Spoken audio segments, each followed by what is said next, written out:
بسم اللہ الرحمن الرحیم۔ ہمارے یہاں جو نیک اعمال ہے، فرض عبادات ہیں، ان کو اتنی اہمیت نہیں دی جاتی ہے۔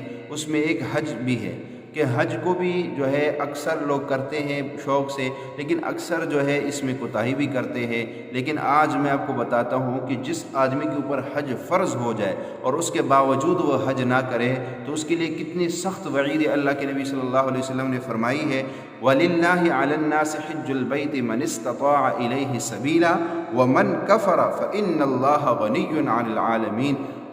اگر ہم اس آیات کے اندر غور کر لیں تو بڑی سخت وعید اللہ نے فرمائی ہے کہ اللہ جل شانہ فرماتے ہیں کہ اللہ کو خوش کرنے کے واسطے لوگوں کے ذمے اس کے یعنی بیت اللہ کا حج فرض ہے، اس شخص کے ذمے جو وہاں جانے کی سبیل یعنی طاقت رکھتا ہو، ومن کفر اور جو منکر ہو، اللہ جل شانہ کا کوئی نقصان نہیں کر سکتا ہے۔ اللہ تعالیٰ تمام جہانوں سے غنی ہے۔ اس لیے علماء نے لکھا کہ حج کی فرضیت کی ابتدا اسی آیات شریفہ سے ہوئی ہے۔ اس آیات کے بعد حج فرض ہو گیا، اور حضرت ابن عمر رضی اللہ تعالیٰ عنہ سے نقل کیا گیا ہے کہ جو شخص تندرست ہو، پیسوں والا ہو اور حج کو نہ جا سکے اور بغیر حج کے وہ مر جائے تو قیامت میں اس کی پیشانی پہ کافر کا لفظ لکھا ہوا ہوگا، بغیر استطاعت کے باوجود وہ حج کو نہ جائے۔ اس کے بعد انہوں نے یہی آیات شریفہ پڑھی، ومن کفر، آخر تک اسی آیات کو پڑھا۔ حضرت جبیر، اسی طرح حضرت سعد بن جبیر اور ابراہیم نحوی، مجاہد، طاؤس رحمہ اللہ، جو تابعین علماء میں مشہور ہے، ان حضرات میں سے ہر ایک سے یہی نقل کیا گیا ہے کہ اگر مجھے کسی شخص کے متعلق معلوم ہو جائے کہ وہ غنی تھا، اس پر حج واجب تھا اور بغیر حج کے مر گیا تو کہا ہم اس کے جنازے یعنی میں اس کے جنازے کی نماز نہ پڑھوں۔ لیکن اگرچہ ائمہ کے نزدیک حج نہ کرنے سے آدمی کافر نہیں ہوتا ہے، کافر تب ہوگا جب وہ حج کا انکار کرے گا۔ حج کو سستی کی وجہ سے نہ کرنے سے کافر تو نہیں ہوگا، لیکن بہت بڑا گناہگار ہوگا۔ اس کے لیے میں آپ کو ایک حدیث سناتا ہوں۔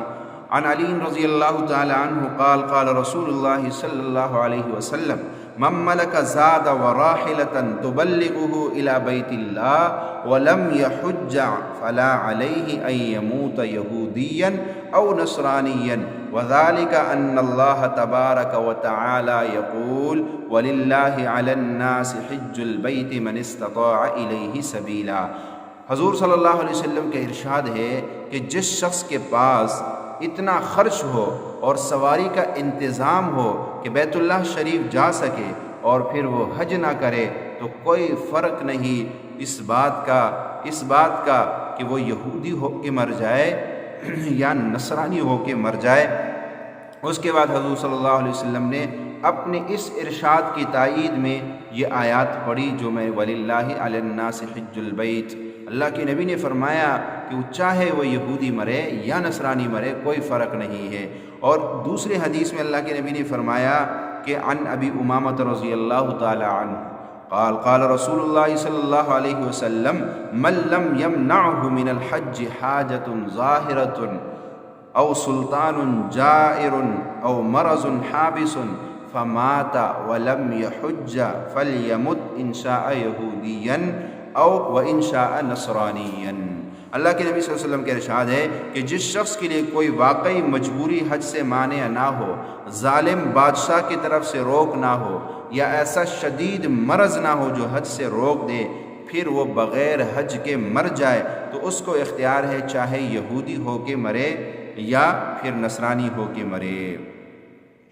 دوسرے حدیث میں حضرت ابن عمر رضی اللہ تعالیٰ سے یہ نقل کیا گیا ہے کہ جو شخص حج کی طاقت رکھتا ہو اور حج نہ کرے، قسم کھا کر کہہ دو کہ وہ نصرانی مرا ہے یا یہودی مرا ہے۔ لیکن علماء کرام نے فرمایا کہ گناہگار تو ضرور ہے، یہودی یعنی وہ کافر تب ہوگا جب وہ انکار کرے گا۔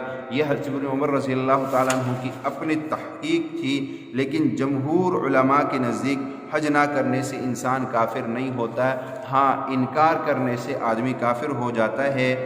اور اسی طرح ایک اور حدیث میں حضرت عمر رضی اللہ تعالیٰ عنہ سے یہ بھی نقل کیا گیا، وہ کہتے ہیں میرا دل چاہتا ہے کہ تمام شہروں میں اعلان کرا دوں کہ جو شخص باوجود قدرت کے حج نہ کرے اس پر جزیہ مقرر کر دیا جائے، کیونکہ یہ مسلمان نہیں۔ حالانکہ جزیہ کافر پہ ہوتا ہے، مسلمان پہ نہیں ہوتا ہے، لیکن حضرت عمر فرماتے ہیں اگر کوئی مسلمان باوجود قدرت اور استطاعت کے حج نہ کرے تو پھر اس پہ جزیہ مقرر کر دو، وہ مسلمان نہیں ہے۔ تو حج نہ کرنے پہ اللہ کے نبی صلی اللہ علیہ وسلم نے بڑی سخت وعیدیں فرمائی ہیں۔